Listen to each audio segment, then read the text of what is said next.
Hello అండి. అందరూ ఎలా ఉన్నారు? Welcome to my channel.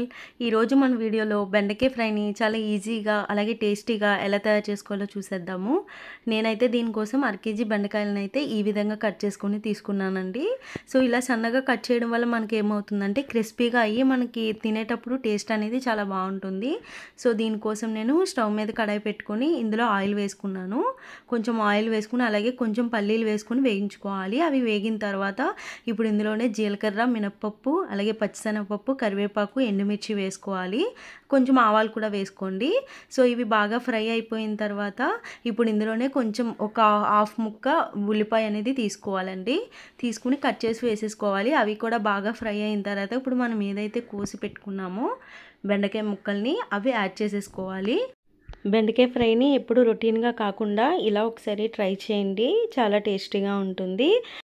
నా ఛానల్ ఎవరైనా ఫస్ట్ టైం చూస్తున్నట్టయితే ప్లీజ్ లైక్ చేయండి, షేర్ చేయండి, సబ్స్క్రైబ్ చేయండి.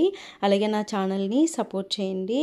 అలాగే మీకు ఏమైనా రెసిపీస్ కావాలంటే కామెంట్లో పిన్ చేయండి. నేను ఆ రెసిపీ చేయడానికి ట్రై చేస్తాను. సో, ఇప్పుడు ఇవి బాగా కలిపేసుకొని ఇప్పుడు ఇందులో సాల్ట్ అనేది యాడ్ చేసుకోవాలి. సాల్ట్ యాడ్ చేసుకొని ఒక 2 నిమిషాల పాటు మీడియం ఫ్లేమ్లో ఫ్రై చేసుకోవాలి.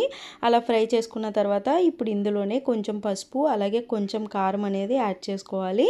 కారం అనేది మీ ఇష్టం అండి. నేనైతే కొంచెం యాడ్ చేశాను. కారం వేసుకోకపోయినా సరే టేస్ట్ అనేది చాలా బాగుంటుంది.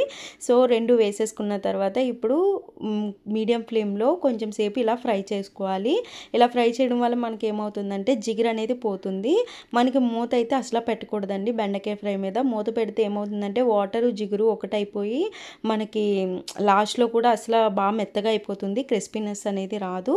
సో, ఈ విధంగా కలిపేసుకుని ఒక 5 మినిట్స్ లో ఫ్లేమ్లో ఫ్రై చేసుకుంటే అంతేనండి, వేడి వేడి బెండకాయ ఫ్రై రెడీ అయిపోయింది.